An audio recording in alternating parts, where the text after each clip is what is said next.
Tout le monde dans la meute Obsidian Shadow pensait qu'Allura était brisée.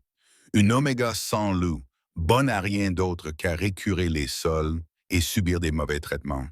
Ils se moquaient d'elle, ils la battaient, mais ils ne connaissaient pas la vérité. Elle n'était pas sans loup. Elle cachait un secret qui équivalait pratiquement à une condamnation à mort. Sous sa peau vivait un loup blanc, la créature la plus rare et la plus puissante de leur histoire, chassée pour sa fourrure. Pendant 5 ans, elle avait avalé du poison pour le garder caché. Mais alors, le roi Alpha Callanthorn était arrivé et avait exigé une inspection de la meute, sans exception. Quand ils avaient traîné Allura au centre de l'arène et l'avaient forcé à se transformer, le monde ne s'était pas simplement arrêté. Il s'est effondré parce que le roi ne l'a pas tué. Il s'est agenouillé. Le liquide dans la fiole était d'un violet trouble et brunâtre. Il sentait la pourriture et le sucre brûlé. Les mains d'Allura tremblaient lorsqu'elle déboucha la fiole, le verre tintant doucement contre la porcelaine ébréchée du lavabo de la salle de bain. Bois-le, Allura, se murmura-t-elle en fixant le miroir fissuré. Bois-le ou meurs. Son reflet était celui d'un fantôme. Sa peau était pâle, ses yeux autrefois d'un vert éclatant étaient cernés de noir et ternis par l'épuisement. À 22 ans, elle en paraissait 30.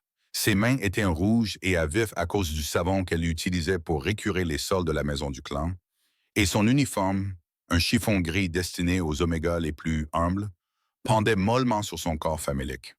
Elle renversa le flacon. Le concentré Wolfsbane lui brûla la gorge comme du feu liquide. Il atteignit son estomac et le tordit, provoquant une vague de nausée qui la submergea.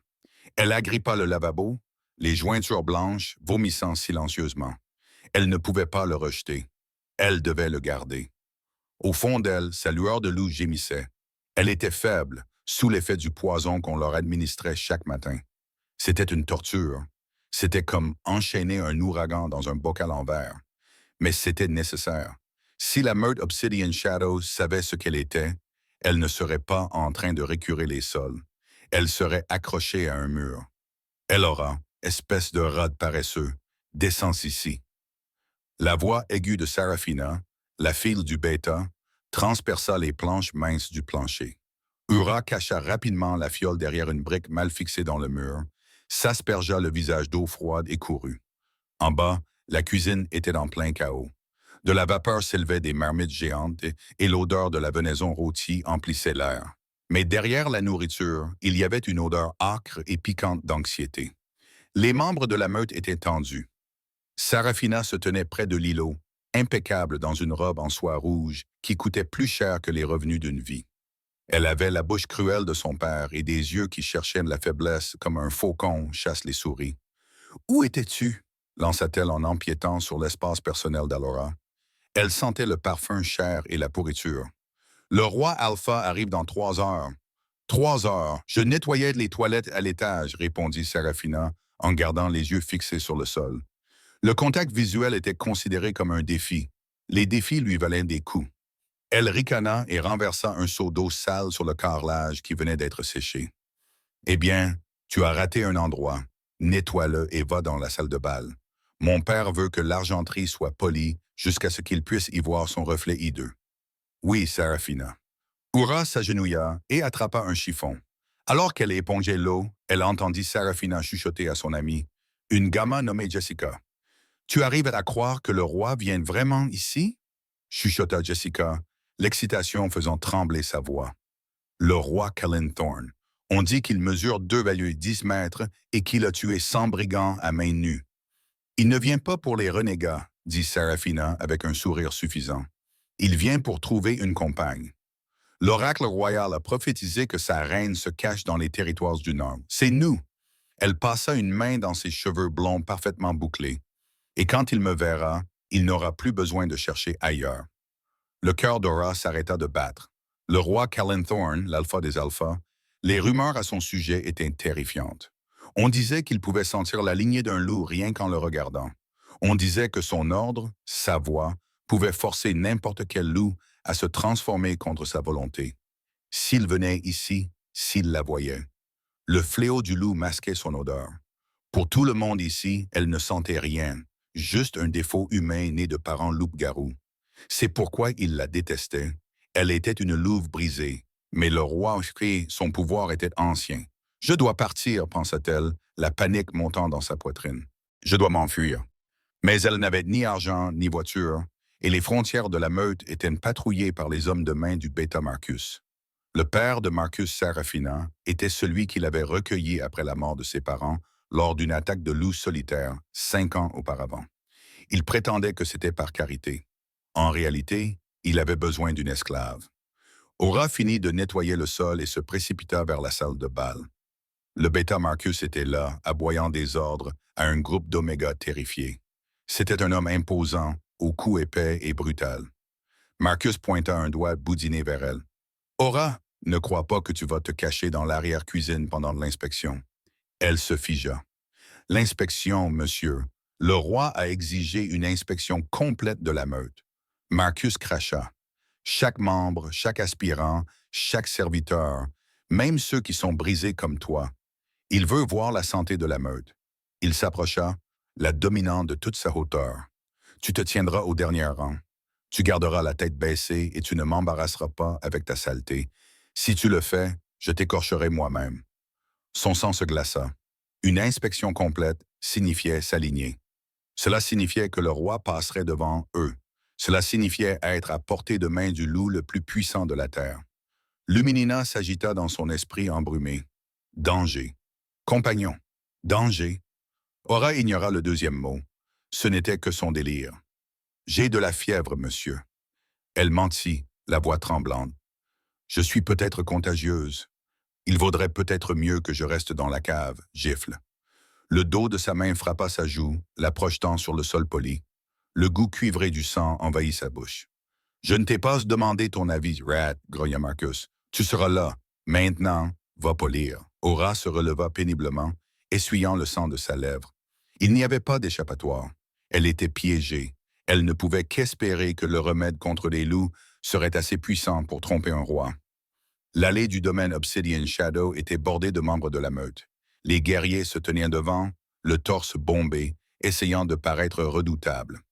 Derrière eux se trouvaient les familles, et tout au fond, dans l'ombre des grandes chaînes, les Omégas. Aura se tenait entre un garçon nommé Toby, qui boitait, et une femme âgée nommée Martha. Elle s'était frotté le visage et le cou avec de la terre pour masquer toute odeur naturelle qu'elle aurait pu laisser, et avait avalé une deuxième dose de remède contre la douleur des loups 1 heure plus tôt.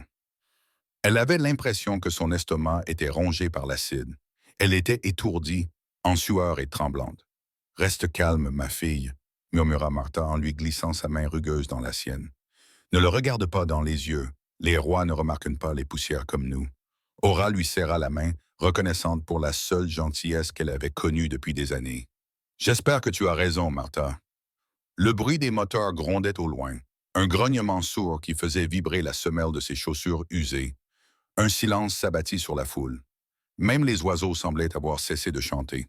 Un convoi de SUV blindés noirs déboula du virage. Ils se déplaçaient avec une grâce prédatrice, leurs vitres teintées cachant les monstres qui se trouvaient à l'intérieur. La voiture de tête, un véhicule imposant arborant les armoiries royales, un loup doré rampant sur un fond cramoisi, s'arrêta juste devant Beta Marcus et le chef de la meute, un homme faible nommé Alpha John, qui laissait Marcus diriger les opérations la plupart du temps. Les portes s'ouvrirent. 12 gardes royaux sortirent les premiers. Ils étaient imposants, vêtus d'équipements tactiques, et leur aura était si forte que plusieurs Omégas à proximité gémirent et tombèrent à genoux. Puis la porte arrière du SUV de tête s'ouvrit. Une botte frappa le gravier, puis une jambe. L'Alpha King Clinthorne sortit de la voiture. Il était terrifiant. Il mesurait plus d'1,95 m avec des épaules larges qui tendaient sa chemise noire. Ses cheveux étaient de la couleur de la nuit et balayaient son visage qui semblait avoir été sculpté dans le granit. Des pommettes saillantes, une mâchoire anguleuse recouverte d'une barbe naissante sombre et des yeux. Même à 50 mètres de distance, elle pouvait les sentir. Ils étaient dorés. D'un doré brûlant, en fusion. Le pouvoir qui émanait de lui était un poids physique. Il s'abattit sur la meute comme un raz de marée. L'Alpha John s'inclina profondément, exposant son cou. Le Beta Marcus suivit, bien qu'il semblait mécontent. Seraphina fit une révérence, battant des cils, désespérée d'attirer l'attention. Roi Thorn, balbutia Alpha John, bienvenue à Obsidian Shadow. Nous sommes honorés. Kellen ne sourit pas. Il ne regarda même pas Alpha John. Il scrutait la foule. Il chassait.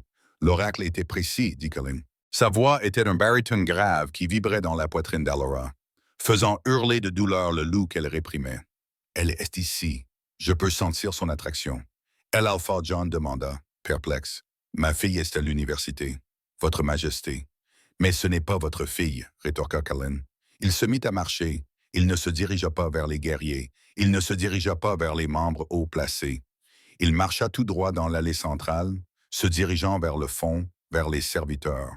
Le cœur d'Aura battait contre ses côtes comme un oiseau pris au piège. « Non, non, s'il vous plaît, pas moi, » dit Seraphina en se mettant en travers de son chemin, avec un culot incroyable. « Votre Majesté, » ronronna-t-elle, « vous ne voulez sûrement pas salir vos bottes avec les domestiques. J'ai préparé un banquet dans la salle principale. J'aimerais vous le montrer. » Kellen s'arrêta. Il regarda Seraphina pendant une fraction de seconde. « Bouge. » Un seul mot chargé de l'autorité de l'alpha. Les genoux de Seraphina fléchirent. Elle fut contrainte de s'écarter, haletant comme si elle avait reçu une gifle. Son visage rougit d'humiliation et ses yeux se posèrent sur le dernier rang. Elle articula silencieusement. « Tu me le paieras. » Comme si c'était la faute d'Allura si le roi ne s'intéressait pas à son parfum bon marché. Se racle la gorge, Kellen continua d'avancer. La foule s'écarta comme la mer Rouge.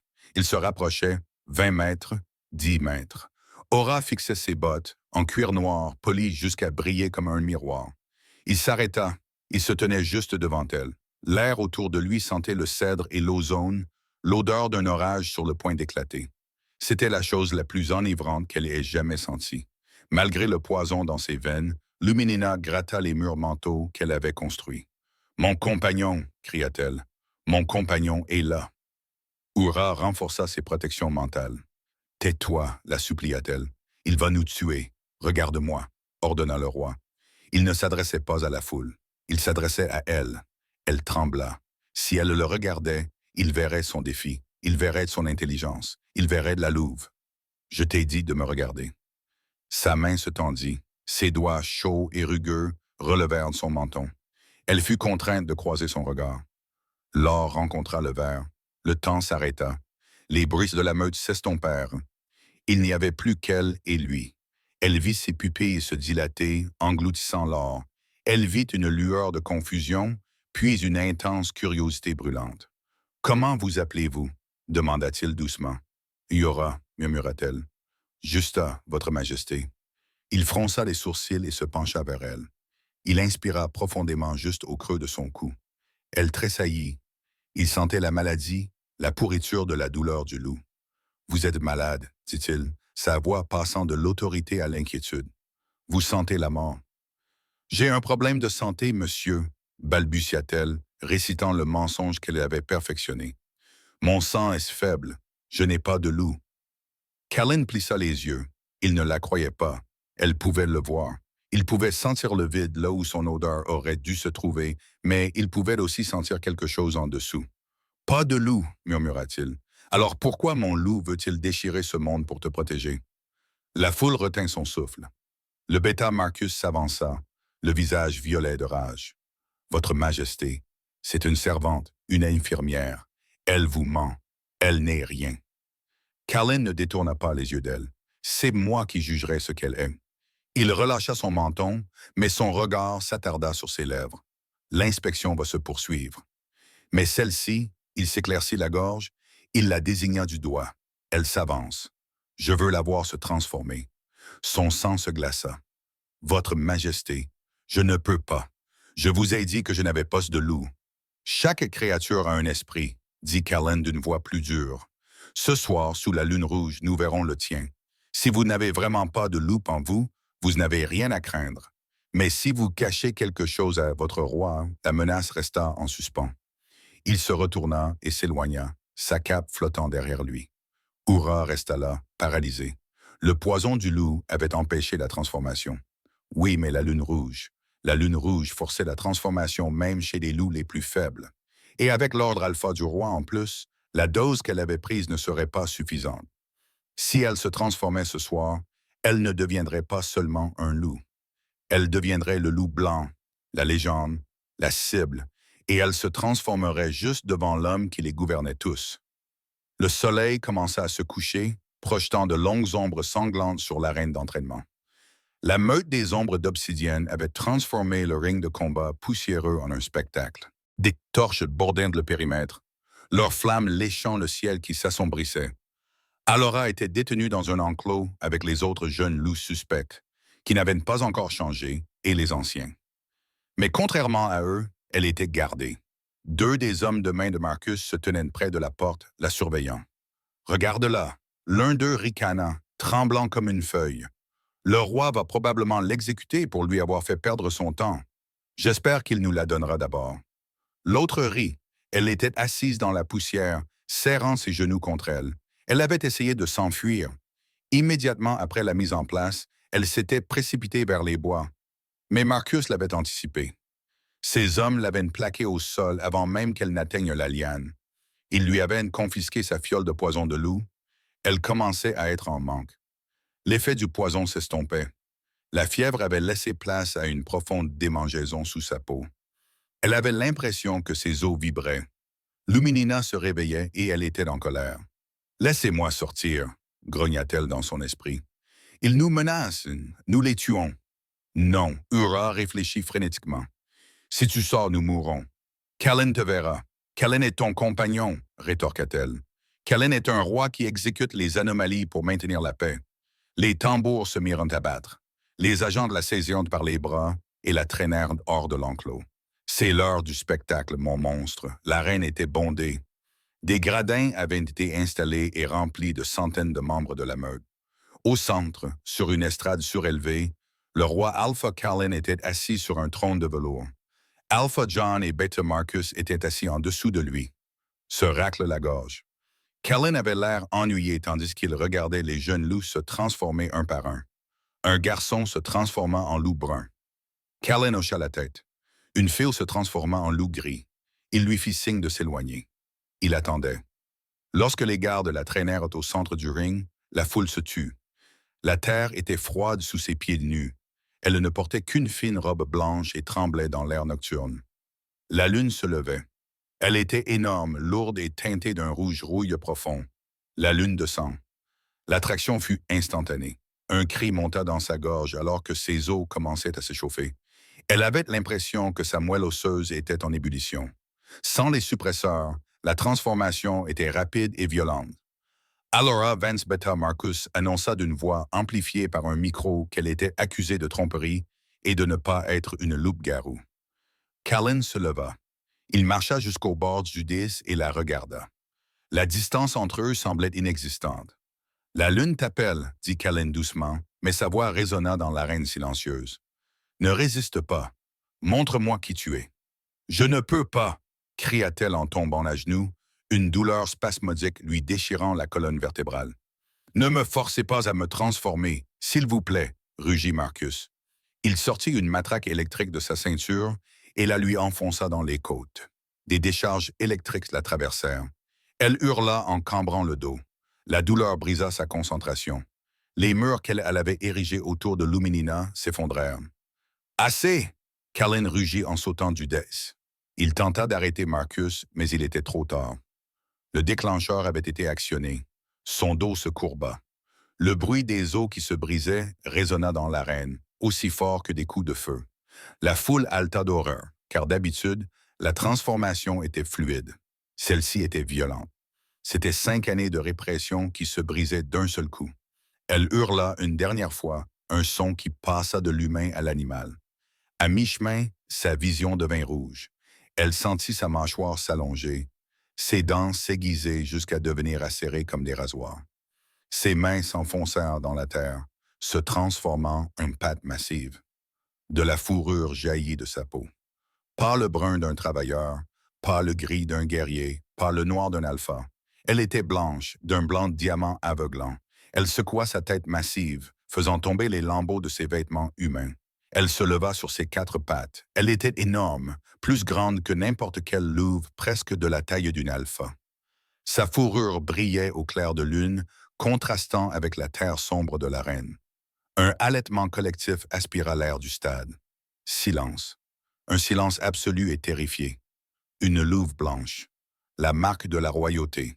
La marque de la lignée directe de la déesse de la lune. Une créature qui n'avait pas été vue depuis un siècle. Elle grogna, claquant des mâchoires vers Marcus, qui recula terrifié, laissant tomber son bâton. Cours, se dit-elle. Elle se retourna pour se précipiter vers la sortie, mais une forme sombre et massive lui barra le chemin. C'était Callan. Il s'était transformé en plein saut. C'était un loup monstrueux, noir comme la nuit, qui la dominait de toute sa hauteur, les yeux brillants d'or. Il était magnifique et terrifiant. Elle montra les dents, prête à se battre. Elle mourait en combattant. Mais le loup noir n'attaqua pas. Il baissa sa tête massive. Il gémit d'un son plein de désir et de révérence. Puis, devant toute la meute des ombres d'obsidienne, devant les Gnolls, les guerriers et le cruel Bêta, le roi Alpha s'agenouilla. Il s'inclina. Le silence dans l'arène était plus lourd que l'air humide de la nuit. C'était un poids physique qui pesait sur les centaines de loups qui venaient d'assister à l'impossible. Le roi Alpha, le conquérant des terres désolées du Sud, l'homme qui avait exécuté des lignées entières pour trahison, était à genoux. Il se soumettait non pas à un alpha, ni à un ancien du conseil, mais à la jeune Oméga affamée et maltraitée qu'ils avaient forcée à nettoyer leur toilette. Son loup, Luminina, vibrait d'un mélange de satisfaction suffisante et de puissance terrifiante. Il sait. Elle ronronna dans l'esprit d'Alora. Il sait ce que nous sommes. Elle se tenait là, un énorme loup blanc brillant comme une étoile tombée au centre du ring de terre. Elle était confuse. Son instinct lui disait de courir, mais son âme lui disait de rester. Le loup noir devant elle ne lui semblait plus être une menace. Il lui donnait un sentiment de sécurité. Puis le sort se rompit. Une supercherie. Le cri venait de Marcus, le bêta. Il s'était précipité sur ses pieds, le visage déformé par la rage et la panique. Il attrapa le micro, le Larsen hurlant dans les haut-parleurs. Ne vous laissez pas berner, rugit Marcus en pointant un doigt tremblant vers elle. C'est une sorcière.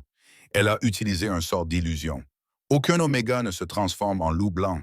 Tuez la bête. Tuez-la avant qu'elle ne nous maudisse tous. Les exécuteurs hésitèrent. Ils regardèrent Marcus puis le roi agenouillé, ne sachant pas quel ordre suivre. Je dis, tuez-la. Marcus hurla et saisit une lance à pointe d'argent des mains d'un garde voisin. Il se jeta en avant. Il ne fit pas 3 pas. Le loup noir Callan se déplaça à une vitesse qui défiait les lois de la physique. Il n'était plus qu'une ombre floue. Il percutait Marcus, ses mâchoires massives se refermant sur la plaque thoracique blindée du bêta. Le métal craqua. Marcus hurla lorsqu'il fut projeté à 10 mètres à travers l'arène, s'écrasant contre la barricade de pierre dans un bruit sourd écœurant. Callan ne le poursuivit pas. Au lieu de cela, il se retourna vers Aura. Il se posta en garde, plaçant son imposant corps noir entre elle et le reste de la meute. Il poussa un rugissement si profond qu'il fit vibrer les dents de son crâne. Ce n'était pas seulement un bruit, c'était un ordre alpha amplifié par le sang royal. Soumettez-vous. Cela frappa la foule comme une onde de choc. Tous les loups dans les tribunes, l'alpha John Serafina, les guerriers, les familles tombèrent à genoux. Certains tombèrent à plat ventre, gémissant de terreur. La puissance de sa voix les avait contraints à se prosterner. Seule Alora resta debout. Callan se tourna vers elle, ses yeux dorés s'adoucirent. Il lui donna un petit coup sur l'épaule avec son museau humide, un geste d'une infinie douceur. Shifa, sa voix résonna dans sa tête. Ce n'était pas prononcé. C'était une connexion mentale, une connexion qui ne devrait être possible qu'entre des couples appariés. Retourne à ta forme humaine. Je te protège. Tu es en sécurité. Elle était épuisée. La transformation, le manque de poison pour loup, l'adrénaline, c'était trop. Ses jambes se dérobèrent, la fourrure blanche recula, ses os craquèrent et se remodelèrent alors qu'elle reprenait sa forme humaine. Se racle la gorge, elle s'effondra sur la terre froste, nue et tremblante. Avant même qu'elle puisse ressentir la honte de sa nudité, un poids chaud et lourd s'abattit sur elle. Callan s'était lui aussi transformé. Il était torse nu, la poitrine haletante, mais il avait arraché sa longue cape cérémonielle de ses épaules et l'avait enroulée autour d'elle. Il la souleva dans ses bras comme si elle ne pesait rien. Se racle la gorge. Mon roi, balbutia Alpha John, agenouillé, le front pressé contre le sol. Nous ne savions pas. Nous pensions qu'elle y était. Callan ne le regarda pas. Il baissa les yeux vers Aura, ses yeux suivant les ecchymoses sur ses bras, les cicatrices sur son cou, résultat d'années de maltraitance, la courbe émaciée de ses côtes. Son expression passa de tendre à apocalyptique en un clin d'œil. « Vous ne saviez pas, » murmura Callan d'une voix mortellement calme. « Vous ne saviez pas que vous affamiez une fille de la lune, que vous battiez un loup blanc. » Il leva les yeux, scrutant les visages terrifiés de la meute Obsidian Shadow.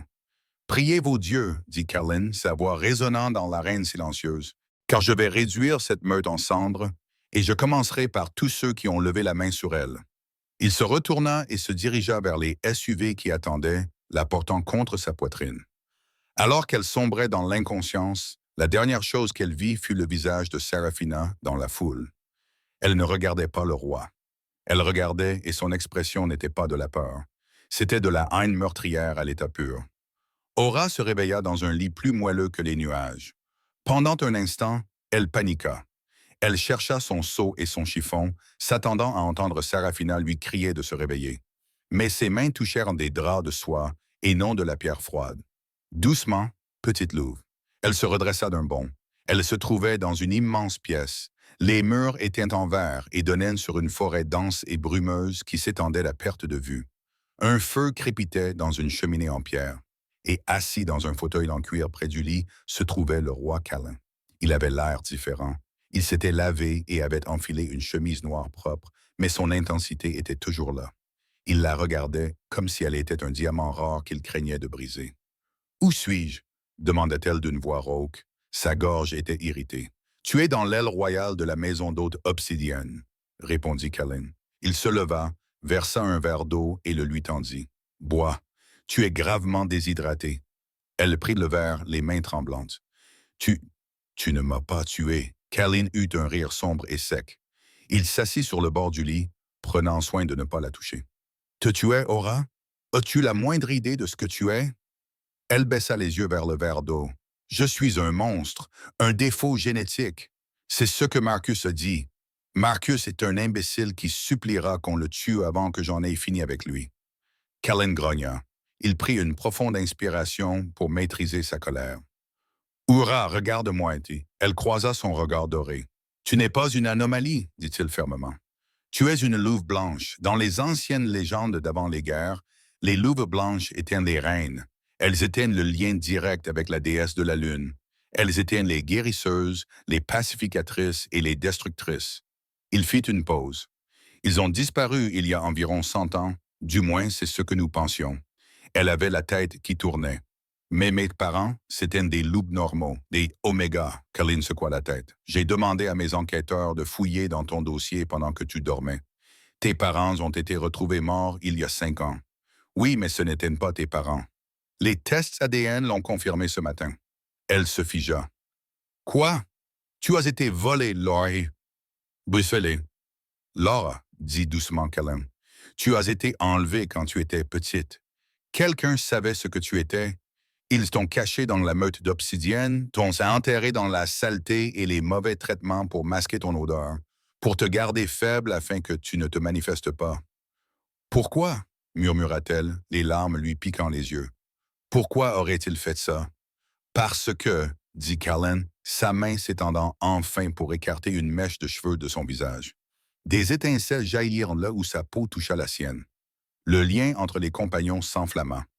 Un loup blanc est la seule créature assez puissante pour défier un roi. Ou pour le rendre plus fort, il se pencha vers elle, sa voix devenant grave. « Je t'ai cherché partout dans le monde.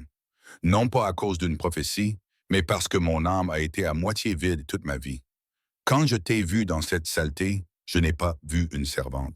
J'ai vu ma reine. » Elle recula, légèrement bouleversée. « Je ne suis pas une reine, Callan.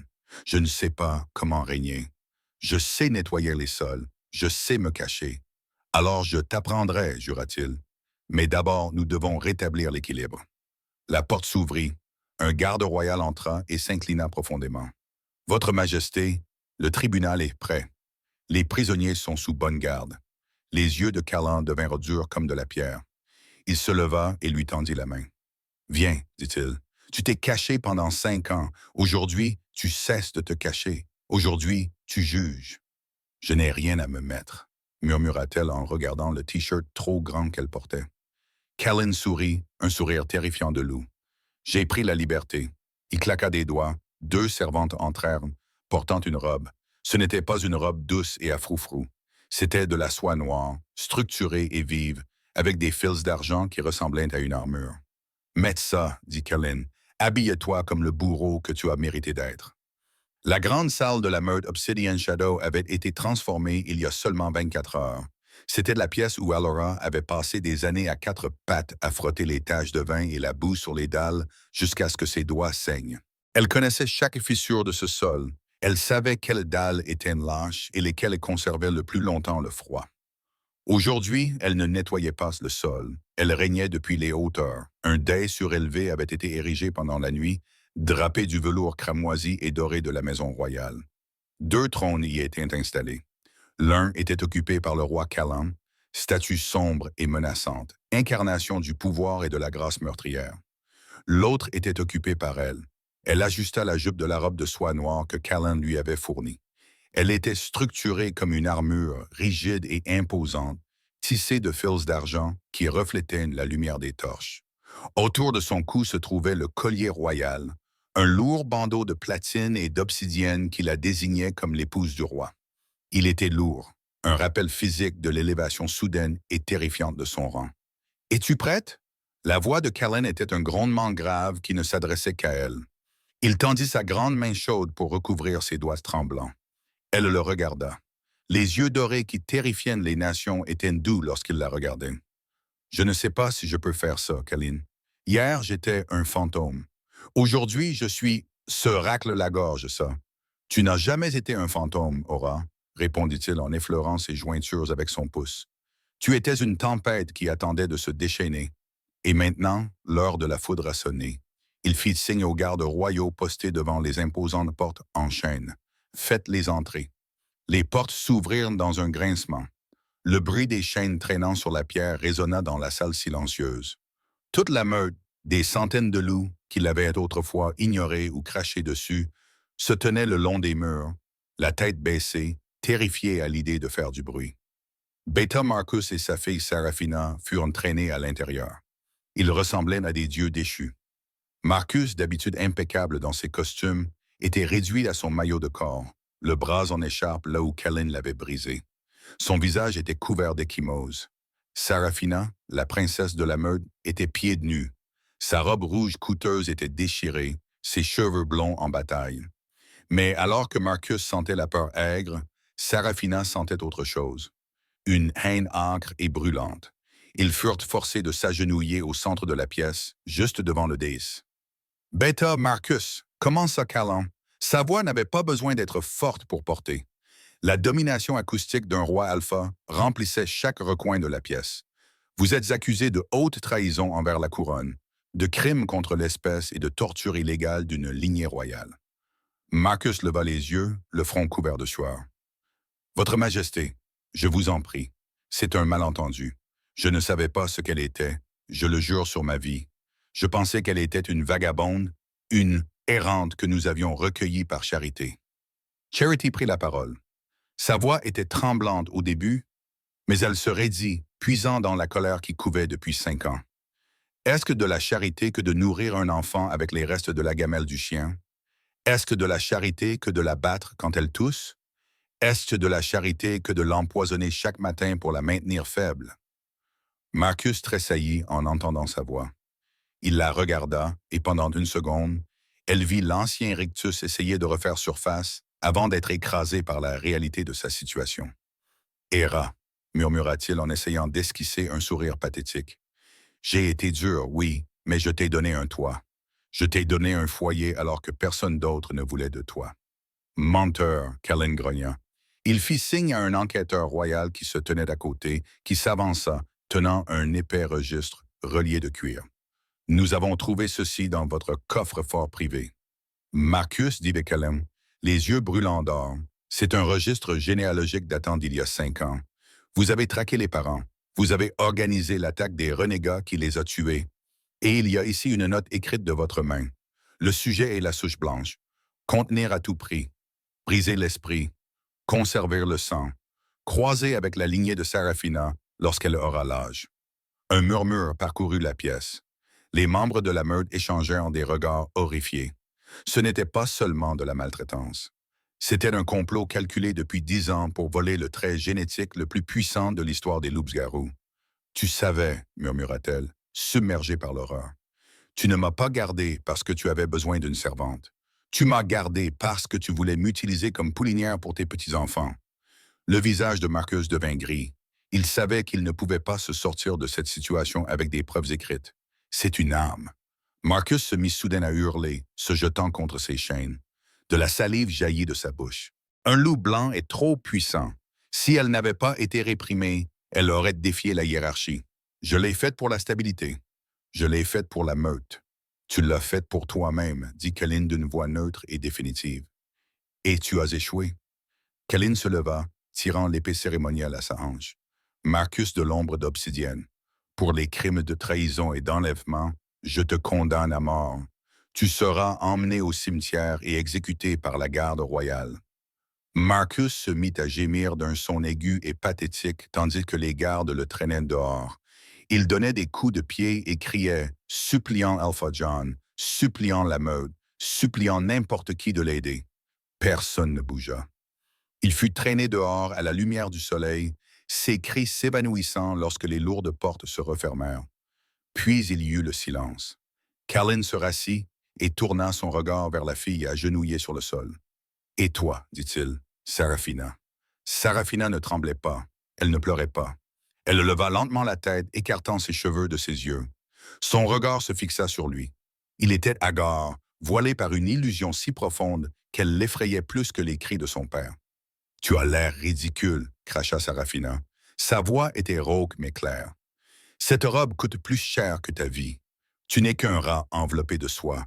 Tout le monde le sait. Regarde-les. » Elle fit un signe de tête vers la meute. « Ils se moquent de toi. » Il s'incline devant elle. Callan modifia sa voix, baissant d'une octave, son grognement faisant vibrer le plancher. « Et tu feras de même. Je ne m'inclinerai jamais devant une femme de ménage. » Siffla Sarafina. « Je suis de haute naissance. Je suis la future reine de cette meute. Elle n'est rien. Elle m'a volé mon moment. Le roi devait être à moi. » Aura se leva lentement. Callan fit un geste pour l'arrêter, mais elle leva la main. Elle devait le faire. Elle descendit les marches du dais. Les talons de ses chaussures claquaient en rythme sur la pierre. Elle s'arrêta à 1 mètre d'elle. « Je ne suis pas rien, Sarafina, » dit Aura doucement. « Je suis celle qui a nettoyé tes dégâts. Je suis celle qui a cousu tes robes quand tu les as déchirées. Je suis celle qui a pris la responsabilité quand tu as cassé les vases de ton père. J'ai été assez forte pour survivre à toi, et cela me rend assez forte pour te gouverner. » Tu penses avoir gagné? Les yeux de Sarafina s'écarquillèrent et un sourire tordu se dessina sur son visage. Tu penses que parce que tu t'es transformé en une sorte de monstre albino, tu es en sécurité? Elle changea de position. Aura vit un mouvement rapide. Aura recula. Callan rugit et se précipita depuis son trône, mais il était trop loin. Sarafina n'avait pas été fouillée correctement. Ou peut-être l'avait-elle avalée et régurgitée. De la manche de sa robe en lambeaux, elle sortit une lame. Ce n'était pas du métal, c'était de la céramique invisible au scanner, recouverte d'une épaisse couche de pâte verte. Une dose concentrée de Tulou, injectée directement dans le cœur, tuerait même un loup blanc instantanément. « Meurs !» hurla-t-elle. Elle se jeta en avant. La lame surgit dans un mouvement flou, visant directement la poitrine d'Aura. Le temps sembla se liquéfier. Elle vit Callan plonger dans les airs, la main tendue, le visage marqué par la panique. Elle vit l'horreur dans les yeux des spectateurs au premier rang. Elle vit la pâte verte sur la pointe de la lame. Aura n'avait pas le temps de se transformer. Sa luminina de loup hurlait dans sa tête, mais la transformation physique prendrait trop de temps. Au lieu de cela, quelque chose d'ancien en elle se brisa. C'était comme si un barrage avait cédé. Une réserve d'énergie pure, blanche et brûlante qui s'était accumulé pendant des siècles dans sa lignée, se précipita dans sa gorge. Elle n'y réfléchit pas. Elle ouvrit simplement la bouche et laissa le loup blanc parler. À genoux. Ce n'était pas un cri normal. Ce n'était même pas un ordre d'alpha. C'était la voix de la déesse. Une onde de choc visible d'énergie blanche translucide jaillit de son corps. Elle explosa vers l'extérieur en formant un cercle parfait. Sa force frappa Serafina en plein vol. C'était comme si elle avait percuté un mur de fer solide, se déplaçant à une vitesse supersonique. Il y eut un craquement écœurant lorsque l'énergie la frappa. Elle fut soulevée et projetée en arrière, volant sur 6 mètres dans les airs avant de s'écraser contre l'un des piliers de pierre qui soutenaient le balcon. Le couteau en céramique se brisa en 1000 morceaux. Serafina glissa le long du pilier, molle comme une poupée de chiffon, du sang coulant de son nez et de ses oreilles. Elle heurta le sol et ne bougea plus. L'onde de choc ne s'arrêta pas là. Elle fit vibrer les fenêtres dans leur cadre. Elle éteignit les torches le long des murs, plongeant la pièce dans une semi-obscurité. Les membres de la meute au premier rang furent projetés sur le dos par la simple pression de l'air. Silence. Un silence absolu et assourdissant. Ora se tenait là, la main toujours levée, la poitrine haletante. Sa peau brillait, littéralement, d'une faible lumière nacrée. L'air autour d'elle sentait l'ozone, le cèdre et les fleurs écrasées. Calin atterrit à côté d'elle. Il avait dérapé pour s'arrêter, les griffes sorties, prêt à tuer. Mais il n'y avait plus personne à combattre. Il regarda le corps inconscient de Serafina. Puis il se tourna vers Allura. Ses yeux étaient écarquillés, remplis d'un mélange de choc et de révérence absolue. « La voix » murmura-t-il en se levant lentement. Il tendit les doigts, planant au-dessus de son bras lumineux, craignant de la toucher. C'était la voix des anciens. Ura, ce pouvoir n'avait pas été vu depuis la Première Guerre. Elle regarda ses mains.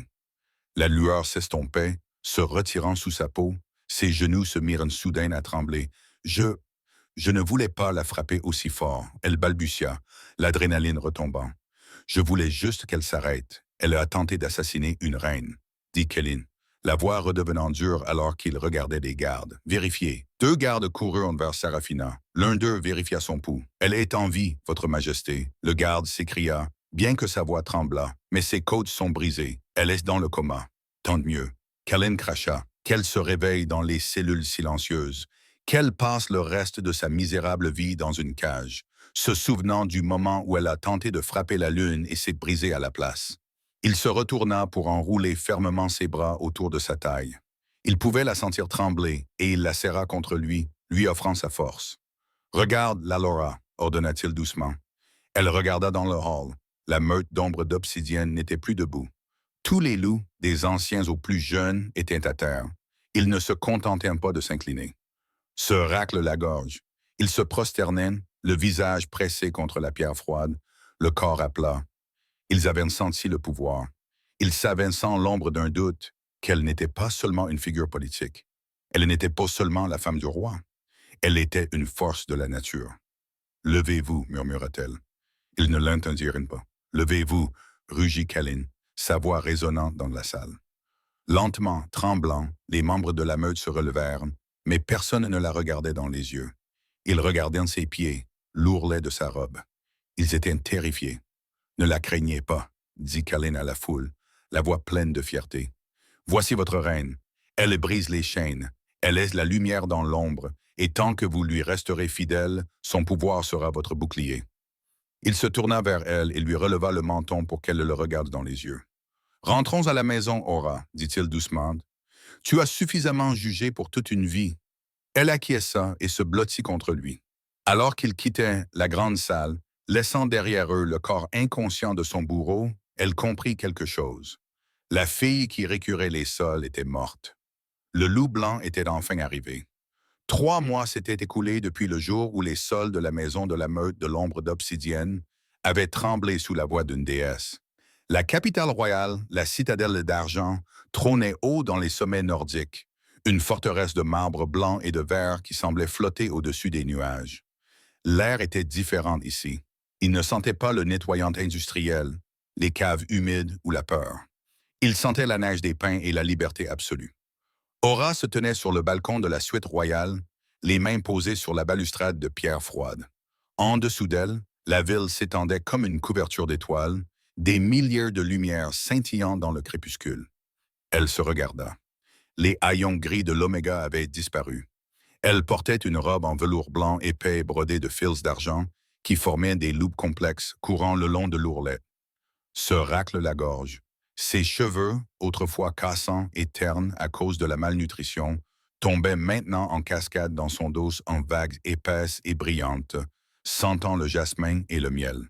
Tu recommences. Se racle la gorge. Elle n'avait pas besoin de se retourner pour savoir qui c'était. L'air dans la pièce changea, devenant plus chaud, chargé de l'électricité statique du lien de mât. Le roi Calin sortit sur le balcon. Il ne portait ni son armure ni ses intimidants costumes noirs. Il portait une simple chemise blanche déboutonnée en haut, les manches retroussées pour révéler les avant-bras musclés qui l'avaient soutenue lorsqu'elle s'effondrait. Il se plaça derrière elle, enroula ses bras autour de sa taille et la tira contre son torse solide. Il enfouit son visage dans le creux de son cou, inspirant profondément. « Faire quoi ?» demanda-t-elle en se penchant vers lui, laissant sa force imprégner ses os. « Chercher les fissures », murmura Callan, sa voix vibrant contre sa colonne vertébrale. Se racle la gorge. « Je te vois, Laura. Tu regardes l'horizon, mais tu vérifies le sol. Tu attends que quelqu'un vienne te dire que tu as manqué un endroit. Tu attends que le rêve se termine. » Elle expira sans s'en rendre compte. « J'ai passé 5 ans à regarder le sol, Callan. J'ai passé 5 ans à essayer de me faire toute petite pour que Sarafina ne me remarque pas. Il est difficile de se défaire de l'habitude d'être invisible. » Callan la fit pivoter doucement mais fermement, ses yeux dorés rivés sur les siens. « Tu n'es pas invisible. Tu es le phare vers lequel tous les loups de ce royaume se tournent. Ce soir, c'est ton couronnement. Ce soir, je place une couronne sur ta tête et tu prends ta place non pas derrière moi, mais à mes côtés. » « J'ai peur, » admit-elle d'une voix à peine audible. « Je sais comment survivre, Callan. Je ne sais pas comment régner. Et si j'échoue?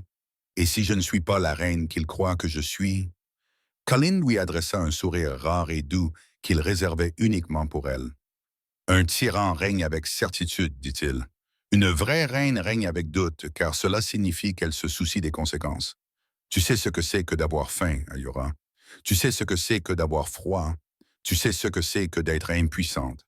Cela te rend plus apte à siéger sur ce trône que quiconque né dans un palais. » Il fouilla dans sa poche. « J'ai quelque chose pour toi. Les joyaux de la couronne sont destinés au public. Ce sont des objets lourds et froids. Mais ceci est pour toi. » Il sortit un petit coffret en velours noir et l'ouvrit d'un coup sec. À l'intérieur, il n'y avait pas de diamant de la taille d'un œuf.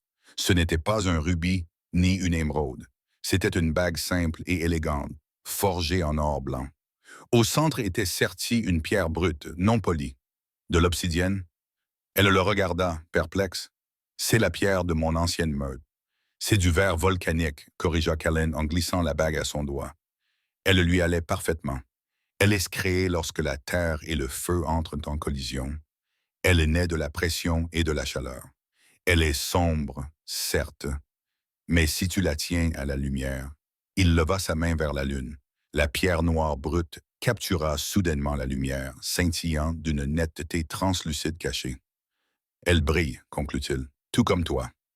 Tu as survécu à l'obscurité de la meute d'obsidienne, Laura, mais tu ne l'as pas laissé te transformer en pierre. Tu l'as laissé te transformer en diamant. » Des larmes lui piquèrent dans les yeux.